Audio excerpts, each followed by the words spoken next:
We are observing you crossing the 260 of Lima at 31 miles west. Level is 10,700, velocity... October 1996. A state-of-the-art passenger jet careens out of control for 30 horrific minutes, then crashes into the Pacific Ocean. I've got her! I've got it! Climb Aero Crew 603. We're gonna turn over!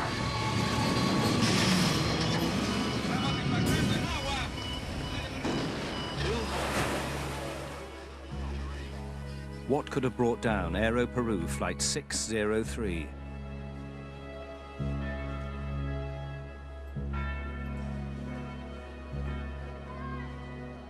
The answer to the mystery may be found in the aircraft's black box flight recorder, a puzzle which investigators must solve. The story they uncover is how a simple human error set off a chain of events that ended in tragedy.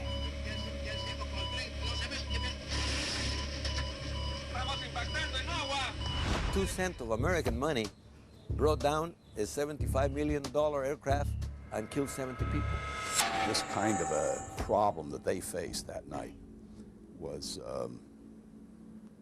probably one of 10 over the last 20 or 30 years. You never lose hope immediately. You know, it takes time for you to get to that point that you will accept the fact that there's no people that got out of their life. We're gonna turn over!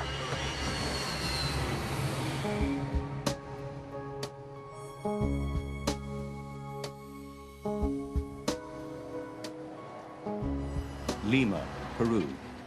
Jorge Chavez International Airport. Aero Peru Flight 603 prepared for takeoff to Santiago, Chile. The plane was a 4-year-old Boeing 757, a state-of-the-art passenger jet known for its reliability and safety.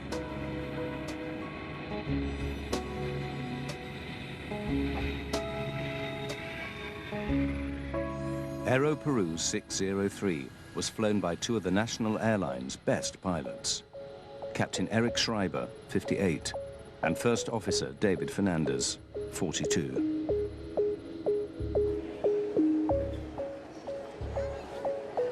61 passengers and 9 crew members were aboard. Most were Chileans on their way home. Others were Peruvian, British, Italian, Spanish, 1 New Zealander, and other Latin Americans. Among them, the brother-in-law and close friend of Mexico businessman, Monas Albert. Our companies do business in South America. We export, and every so often we will go to see our clients. And on this trip, Kenny and Abraham went to see some clients in Peru and in Chile. I had a very good relationship with both of them. With my brother-in-law, of course, we were like brothers. I love the guy. He married my only sister, so we had a great relationship.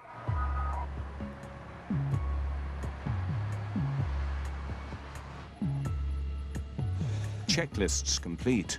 First Officer Fernandez hailed the tower. Lima Tower, Aero Peru 603, runway 15, ready for takeoff. Aero Peru 603, use noise abatement. Wind calm, ready for takeoff on runway 15. 1515, transponder. Flaps 15, takeoff briefing complete. The captain makes a joke about their precision. See how accurate we are? Not even Swiss. Rolling. The Aero Peru 757 was among a new generation of computer-controlled aircraft in which pilots are trained to rely on a central data system designed to reduce errors, both mechanical and human.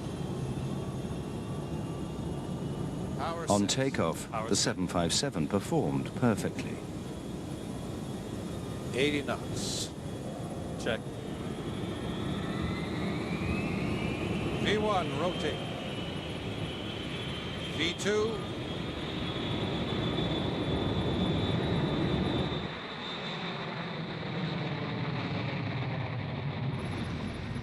Gear up.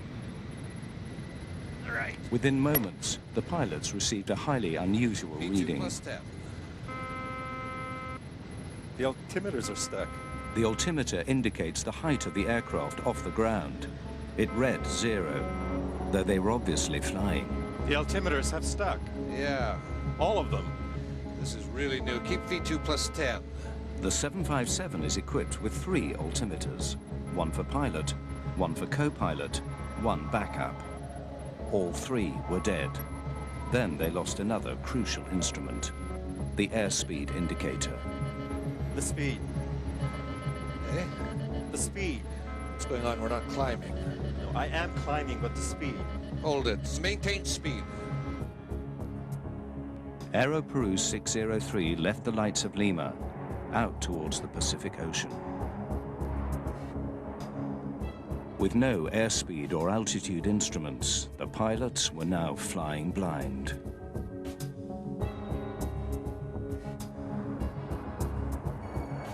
The air traffic controller in Lima maintained contact with the plane, noting its altitude and course. He did not hear when the pilots got a new minor warning that they must adjust the rudder, which steers the aircraft left and right. 603. We are descending. Rudder ratio. That's strange. Turn to the right. Alan McLeod is a veteran Air Canada pilot. They got a rudder ratio warning, which consists of an amber light that would come flashing on there with a little beeping horn and a message on this engine crew alerting system saying rudder ratio. That's just a system that reduces the amount of rudder the airplane has that can be used as the airplane accelerates and goes faster and faster. Because it was sensing wrong or improper information, it sensed a fault, so it gave a warning to the crew. The erratic warnings were being generated by the plane's central computer, but the pilots could not understand why. Then, the dead altimeters sprung to life. Climb, climb, climb, climb. I am. Climb. You're going down, David. I am up, but the speed. Yeah, but it's stuck. Mach trim, rudder ratio. Climb, climb, climb, climb, climb. Set heading 100. Now you're...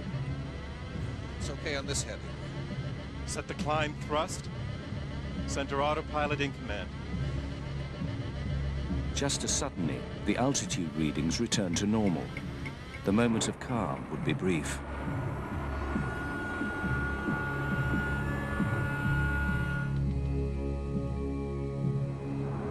Just 1 minute after takeoff, Captain Schreiber attempted to engage the autopilot to give them time to think. There is no command.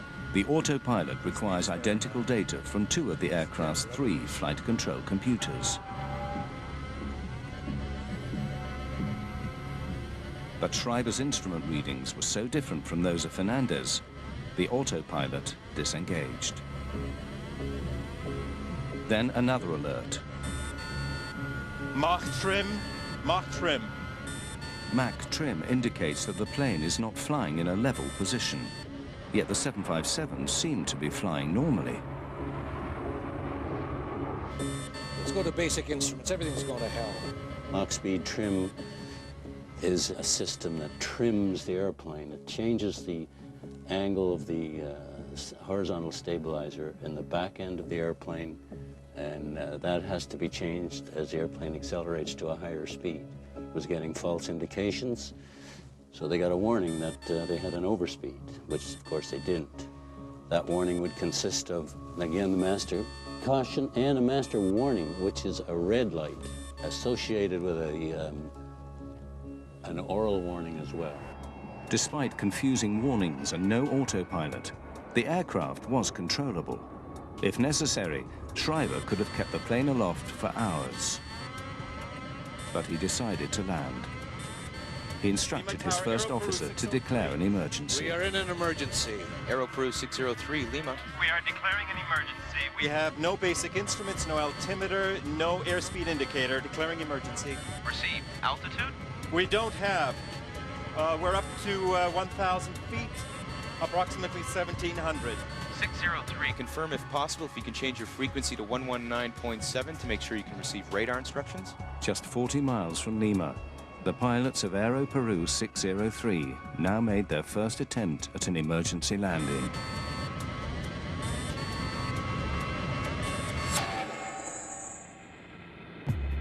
Puzzled by their problems, they began to suspect that the Aero Peru ground crew had tampered with the aircraft.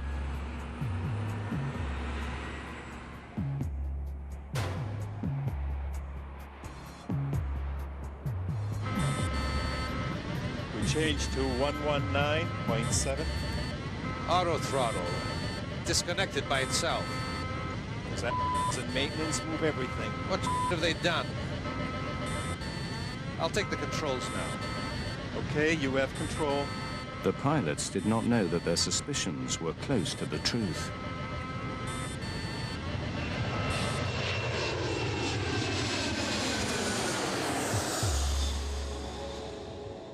But there was no time to speculate further.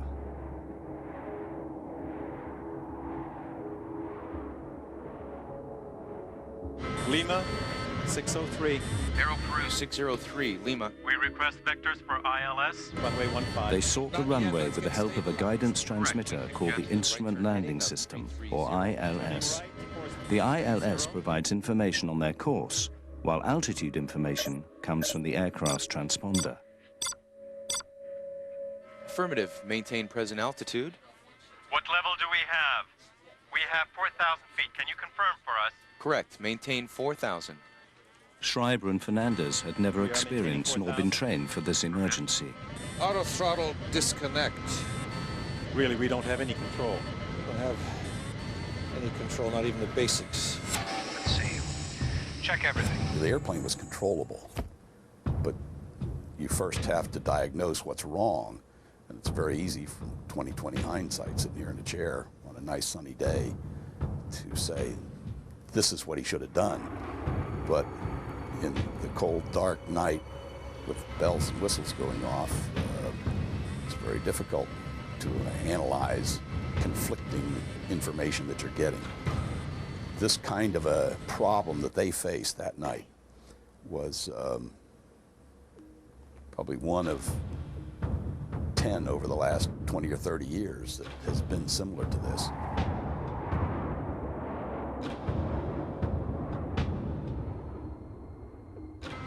Over the dark Pacific Ocean, the pilots could not determine altitude nor speed by sight. They requested that the tower help guide them in. Responding. Airspeed is 0. All speeds. Right. Can you give us the airspeed, please, if you have us on the radar?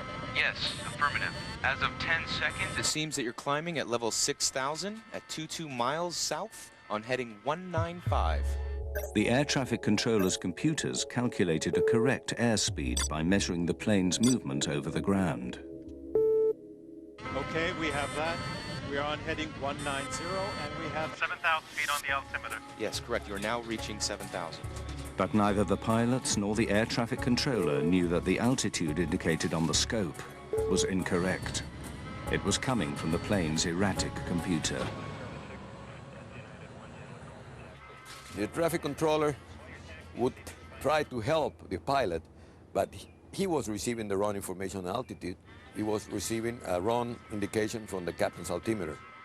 The reason the air traffic control system was transmitting improper altitude readout information to the airplane was because the airplane's altimeter, through the air data computer, would send the indicated altitude that the airplane was experiencing down to the radar unit, and of course it was incorrect, and they would read it off their readout down in the air traffic control center and transmit it back to the pilots, and of course it was incorrect because they were getting incorrect information to begin with.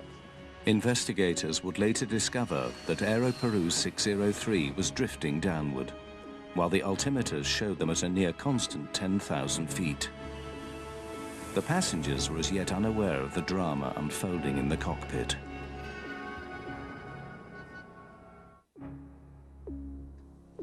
Avoid large or abrupt radar inputs. If normal left hydraulic system pressure available, left Now Captain hydraulic Schreiber system ordered Fernandez available. to scan the flight Yes, manual crosswind, for some attempt explanation of the auto land. warnings. Says left hydraulic system available.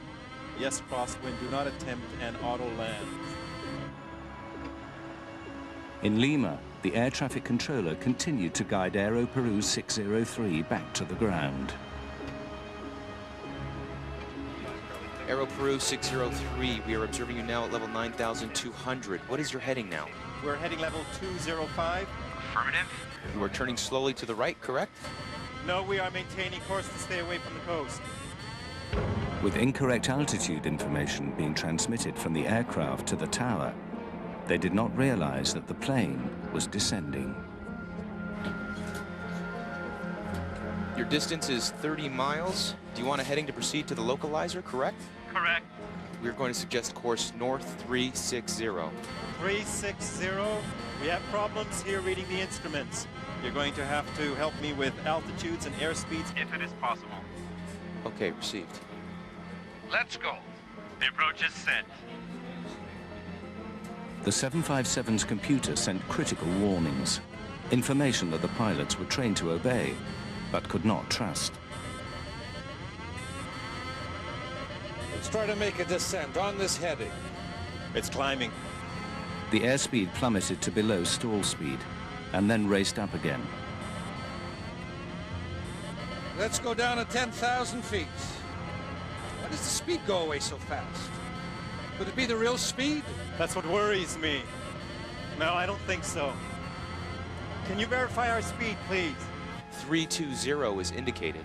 We have 350, but The engines are on idle, but we keep accelerating and accelerating. Okay, received. Nerves were now stretched tight. You can imagine the pilots, they're flying there. They don't have a true indication of the speed. They're obviously trying to fly the airplane and changing the attitude up and down. That in itself will change an indication of airspeed, although it was incorrect. Both pilots were really confused. They didn't know what to do. They didn't know how to act. And they did unhuman efforts to save the aircraft. But, I mean, they were really tired and of all the work and all the confusion and all the alarms. Fernandez suggested that they try the speed brakes, used to rapidly slow the aircraft. Extend the speed brakes. For a moment, it appeared to be working. Then, another warning. All three indicators are fine on speed, fine on overspeed. Overspeed means the plane is flying too fast. The pilots didn't believe it. But if it was right, the 757 could be torn apart. They were forced to make a decision, to speed up or slow down. If they got it wrong, 70 people would die.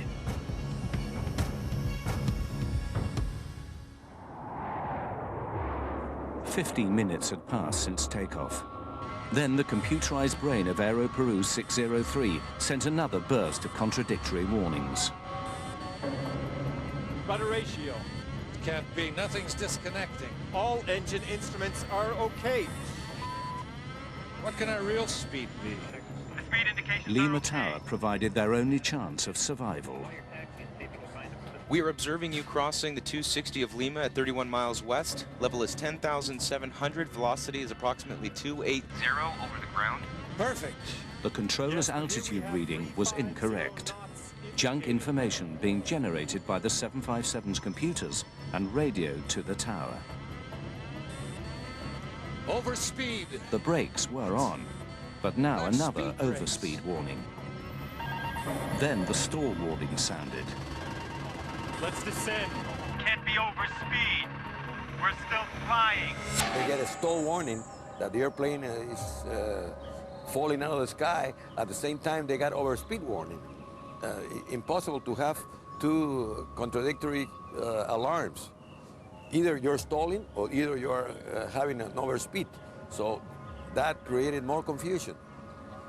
Really, this problem has never happened before. It was a new emergency. In aviation, you always figure, what's going to kill me?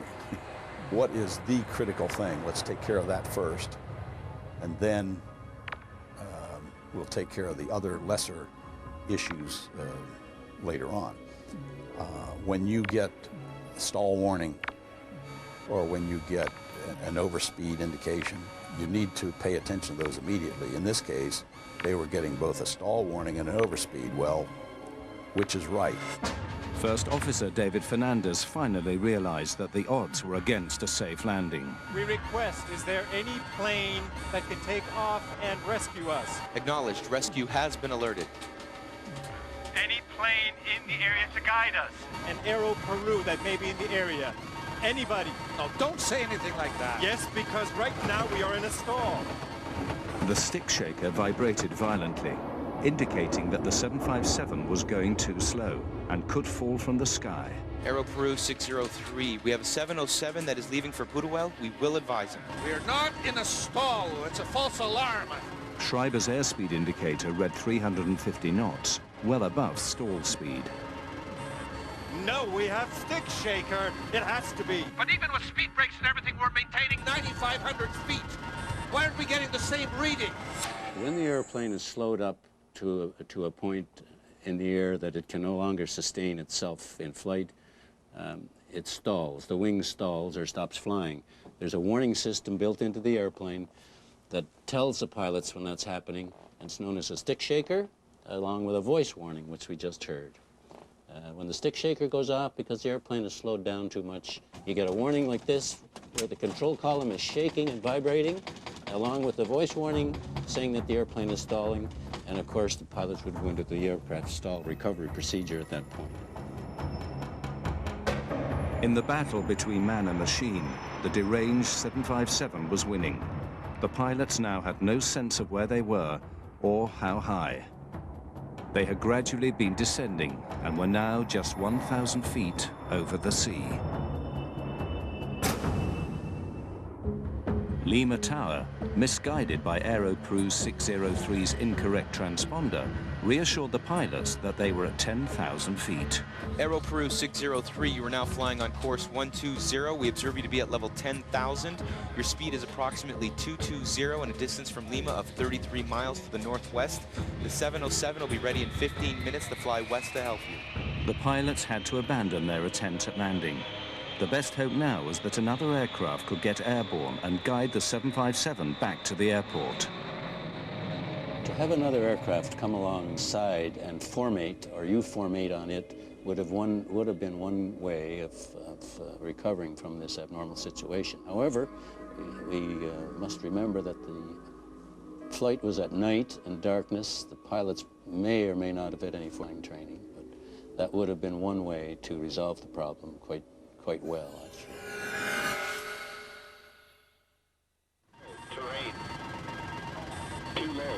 What's happening? Too low. Now the pilots received the most terrifying warning of all. It is called the ground proximity alarm, meaning a collision with the Earth is imminent. Still, the tower told them they were at 10,000 feet. West course of 300. We have the terrain alarm and we're supposed to be at 10,000 feet? According to the monitor, you have 105. Too low. Terrain. Too low. Terrain. There is no checklist for if you have these 7 or 8 warnings going off, which they did, and they couldn't shut them off.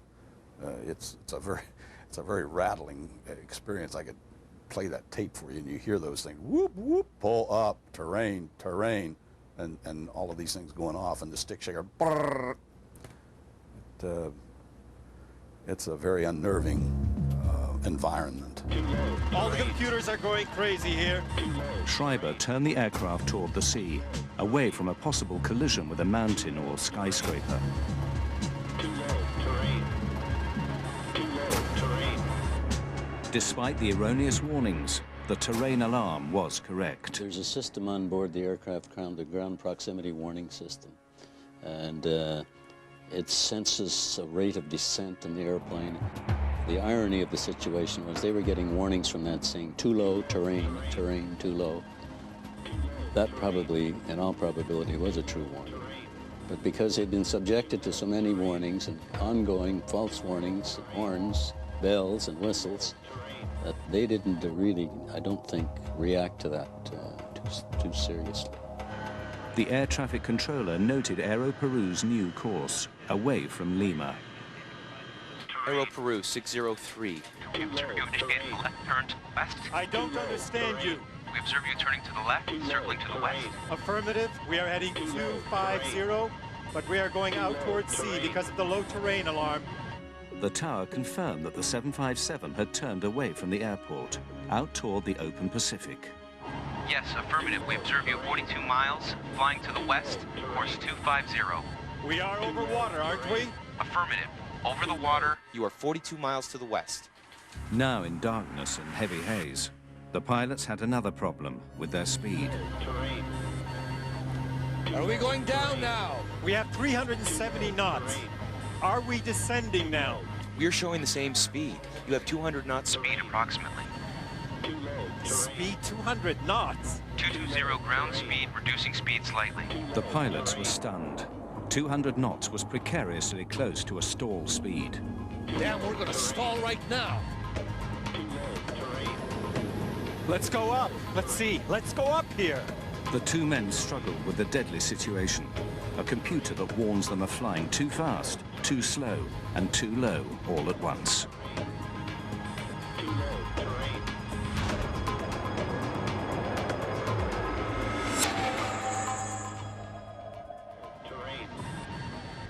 Schreiber now decided to risk a second attempt at landing, seeking the signal known as the ILS to guide the aircraft to the runway. I want to try to intercept the ILS. I'm trying to descend. Lima, Aero Peru 603. We will try to intercept the ILS. Let us know if we are in. Received, Aero Peru 603. You show now level 9700. The instrument seemed to be working. For a moment, there was a glimmer of hope. This one's right. This one's okay, too. The air traffic controller attempted to raise the pilot's spirits with good news. Stand by to verify speed. The 707 is about to take off. It is on taxi. Confirm our speed. It is very important we do not have any speed indications on board. Understood. You're starting to turn and we observe your Ground speed at 270. Stay there, Eric. 270 is okay. They now knew their speed, but altitude remained fatally wrong. altitude is 9,700. Your speed is 140 knots, ground speed on the monitor. How can we be flying at this speed if we're descending with engines on idle? Give me the altitude, please. Yes, you are maintaining 9,700 according to the scope, sir. 9,700? Yes, correct. What is your indicated altitude? Do you have any visual reference? 9,700! But it is indicating too low terrain. Are you sure you have us on the radar at 50 miles? Hey, look, with 370, we have 370 what? Do we lower gear? Aero Peru 603, Lima. What do we do with the gear? Suddenly, they realized the awful truth. We're hitting water! Pull it up! Climb. Climb, Aero Peru 603. If you need to, pull up. For 20 seconds, the pilots struggled for altitude.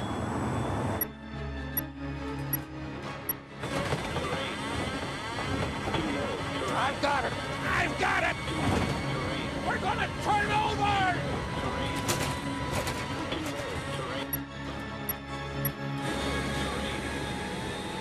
Aero Peru 603, Lima.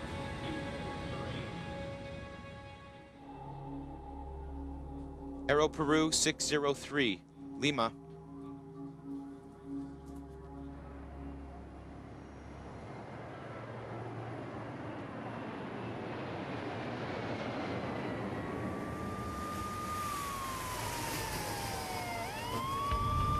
The next morning, Mexico businessman Monas Albert learned that an Aero Peru flight had crashed. 5 minutes after takeoff, the crew informed the tower that they were having an emergency and they requested clearance to return to Lima. During the process, contact with the aircraft was lost at 0110, with the latest position of the aircraft being 50 miles north of the city of Lima.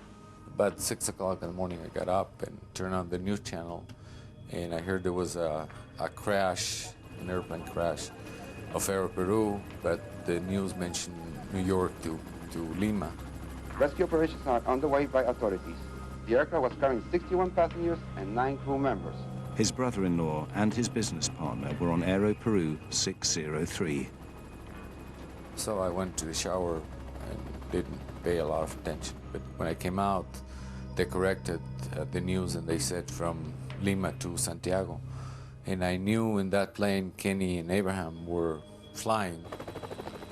The news was very vague, so they mentioned there might be some survivors, and they mentioned that the plane crashed on the Pacific Ocean, and they didn't have a lot of news, and the crash was at night. So in my mind, I thought that the plane sort of landed on water and most people got out. Guido Fernandez had just been appointed Peru's accident investigator. Aero Peru was his first case. The co-pilot, David Fernandez, was his nephew. I was in bed. It was about 4:30 in the morning, and they called me. Your nephew is lost in an airplane. They asked me, I mean, how do you feel that your nephew was a co-pilot? My gosh, I feel very bad. But I'm a professional. I have to do a job. I have to comply and complete my duty. So that's what I did. Fernandez rushed to the crash site in a Navy helicopter. It was clear there were no survivors. 9 bodies were floating in the debris. The rest sank with the 757.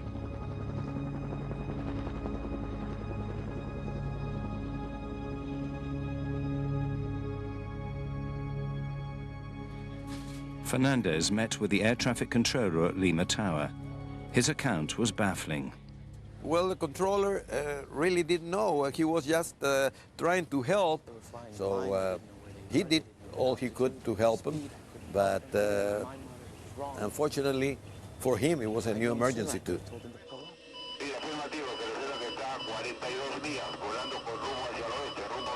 Fernandez put thoughts of his nephew out of his mind. His job was to retrieve the aircraft's flight data and voice recorders to determine what happened. He needed help.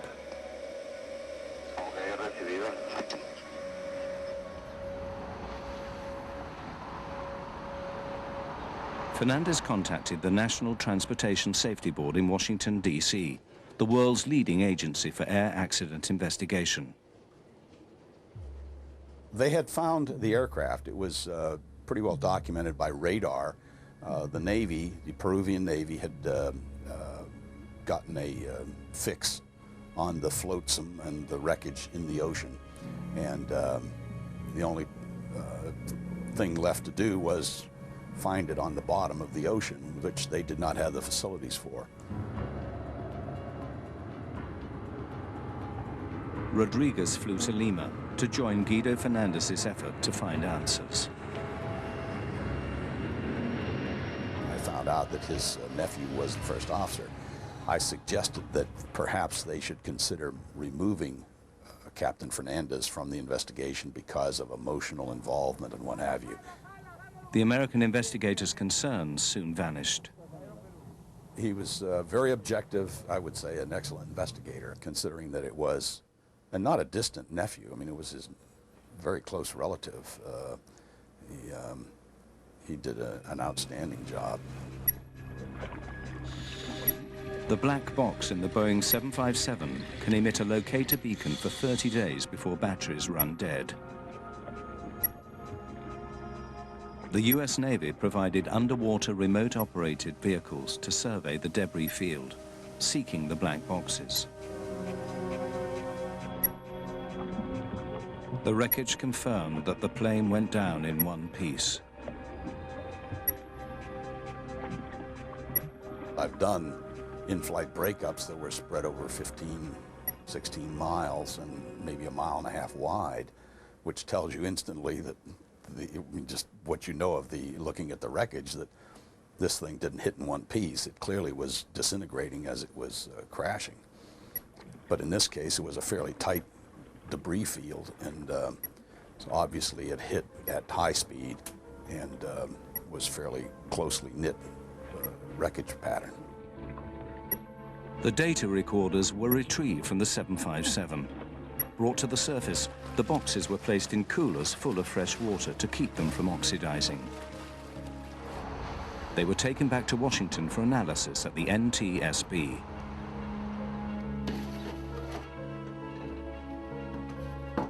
The cockpit recorder could offer the evidence investigators sought. Every word spoken by pilots Schreiber and Fernandez, and every unnerving alarm, was recorded on audio tape. The recorded voices were faint, sometimes hard to make out, but the chaos in the cockpit rang through with chilling clarity.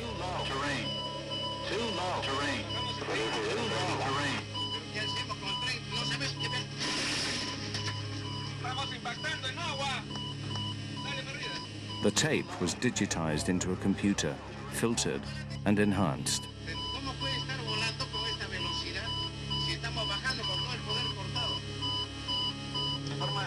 Now investigators had the clue they'd been looking for.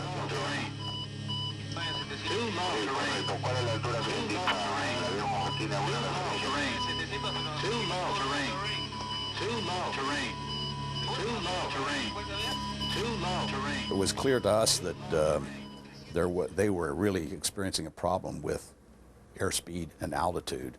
And the airspeed and altitude indications in the aircraft are strictly a function of what we call the pitot-static system.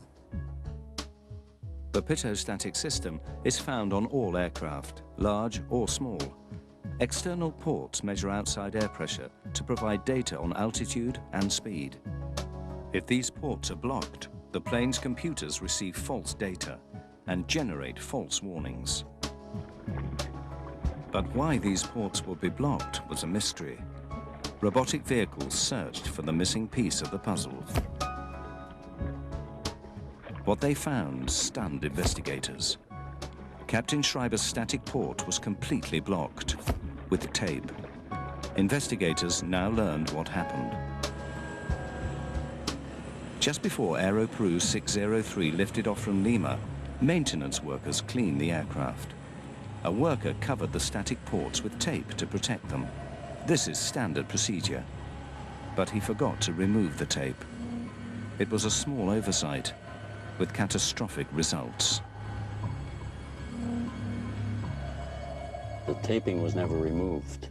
And when the airplane departed and started to fly, nothing but trapped static sea level air pressure was sensed by those instruments. And as a matter of fact, the airplane was climbing up in thinner air, and the information presented on the instruments and to the air data computer was false, which generated just totally non-normal readings.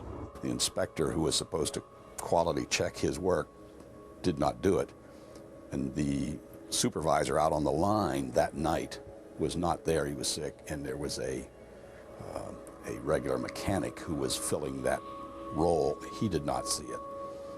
And the captain or the pilot, in this case the captain did the pre-flight. They do a walk around looking for just that kind of thing.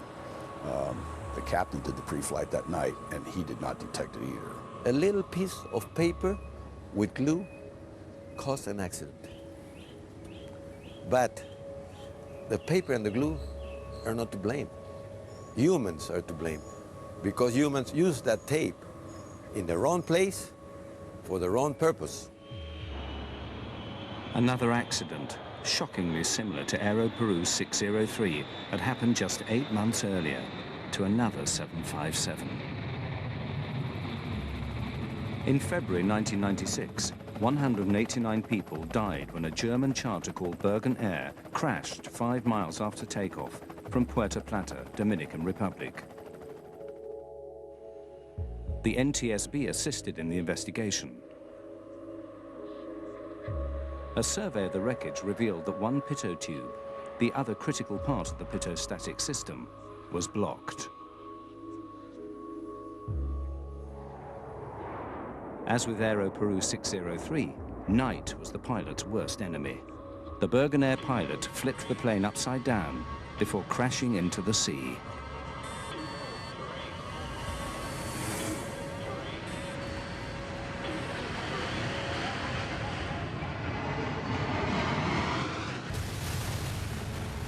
Bergen accident clearly pointed out already that a crew will get confused by these cryptic advisories, rudder ratio, mark airspeed trim, and not getting a clear indication what the underlying problem is, which is a problem with the air data computer or anything which comes behind it, the pitot tube or the static port. These were facts which were well known to the manufacturer, and so it happened again. 3 months after the Bergen air crash, bulletins were issued to all airline carriers about the pitostatic problems. But Aero Peru had not yet implemented the changes. The bulletins and the, let's call it the fruits of the Dominican Republic investigation of Bergen Air had not yet reached Aero Peru at the time this accident occurred. The Peruvian government very correctly made a point of that in their report on the accident, saying that they should have given more impetus to those recommendations to get them out to the industry quicker. Well, it's very unfortunate, but it comes back to the fact that communication in aviation is sometimes deficient. There is not that high level of exchange of information between different operators, as they're all competitors. They do not exchange certain information, and specifically not the one which is safety related. And that's definitely the case in the Aero Peru accident. 9,700, but it is indicating too low terrain. Even if Schreiber and Fernandez had known about Bergen Air, it may not have helped them survive, given the high pressure of their situation. We lower gear. It's easy to sit here in the 757 cockpit and play the Monday morning quarterback. Having heard the bells and the overspeed warnings, the ground proximity warning, the stall warning, it's very easy to do that and sit here and say what I would have done being an experienced pilot. But to put yourself into the position of those two pilots that night, they were in an extremely difficult situation to fly that airplane and recover from that experience. 2 weeks after the crash, Monas Albert joined dozens of grieving families, seeking the remains of his brother-in-law and friend. He finally identified them in a Lima morgue. I wanted to find them. I really wanted to find them. And one part of me didn't want to find them because there was this fantasy that if I don't find them, maybe they're in an island with a drink and looking at some girls dancing. I can close the chapter. I can go and take him and have him buried, and there'll be a place for the family to go and put some flowers once in a while and say, okay, my brother-in-law's here, or my dad is here, or my husband is here. Now that investigators had the answer to the mysterious loss of Aero Peru 603, the lawsuits began.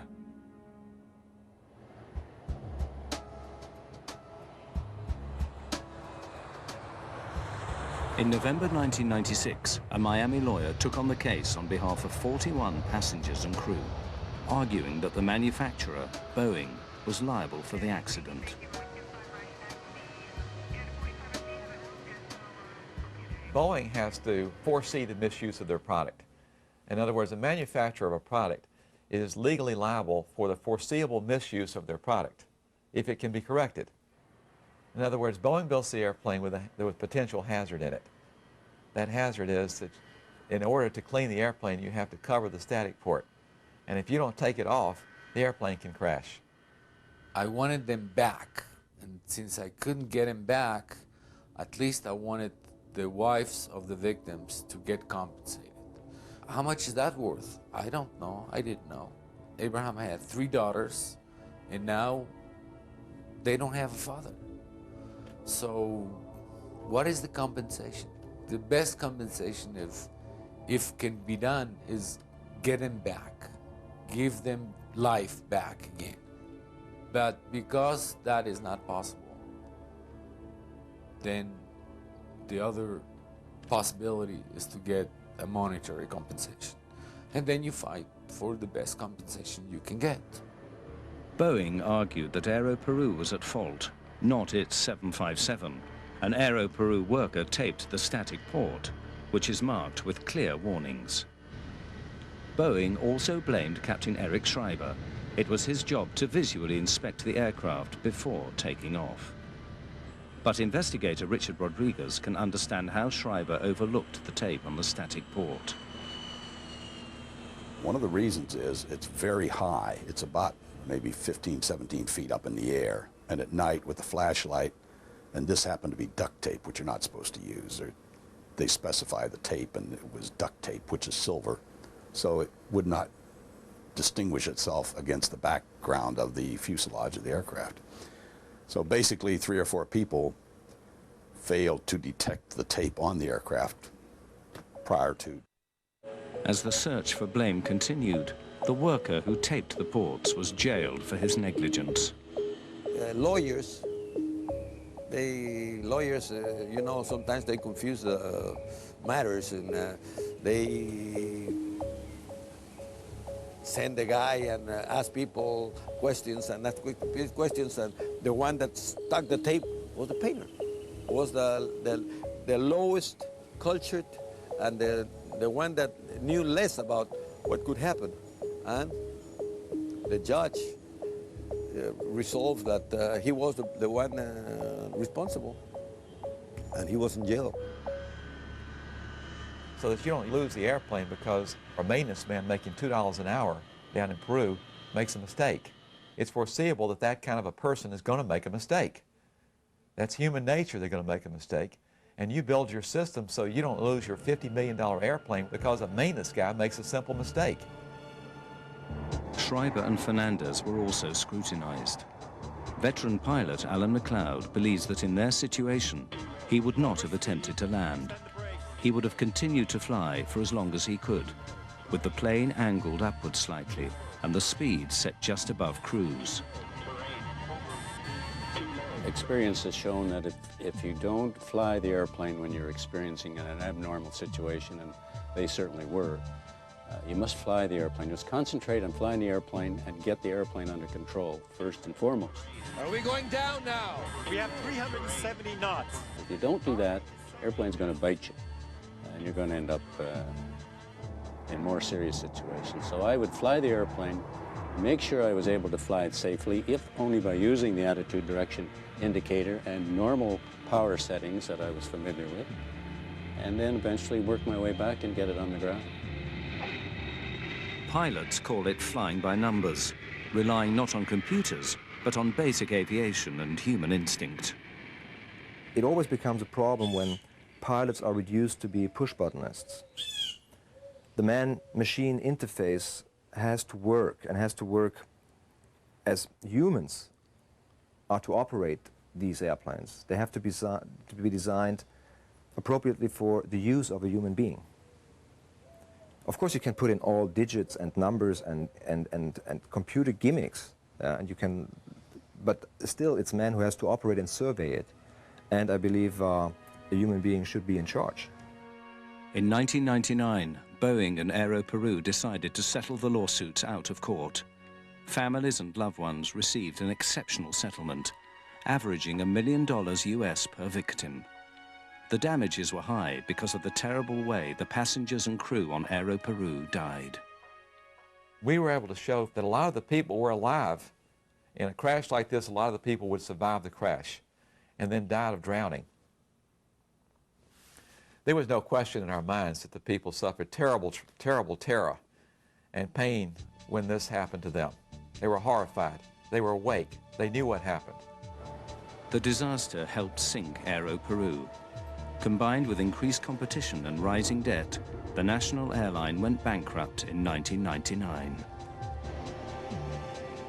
Boeing increased training on pitot-static problems and issued new regulations about unapproved static port covers. Since 1996, there has not been another pitot-static failure like the one on Aero Peru's 603. The designers of these products and the manufacturers of the products know that they have to take safety into account. They have to, of course, they do that because they know it's the right thing to do. but they also know that if they don't do it, there's going to be somebody watching them that's going to investigate it, that's going to find out why it happened, and that they're going to be accountable for what they do wrong. And that if they don't take into consideration safety, they're going to have to pay for it. Well, the accidents made the aviation industry aware that something simple like a pitot tube or a static port can cause a major incident or even an accident.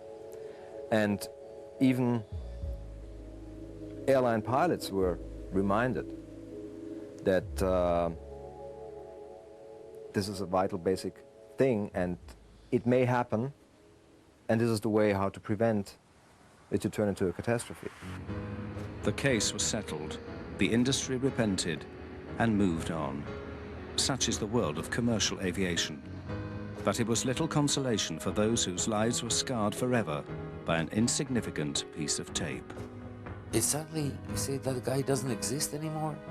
It's very hard to swallow that. It's very hard to understand. And it took me a long time to accept. So the memory is still there, and it will be there for a long time. I'm not going to let go. I don't want to let go.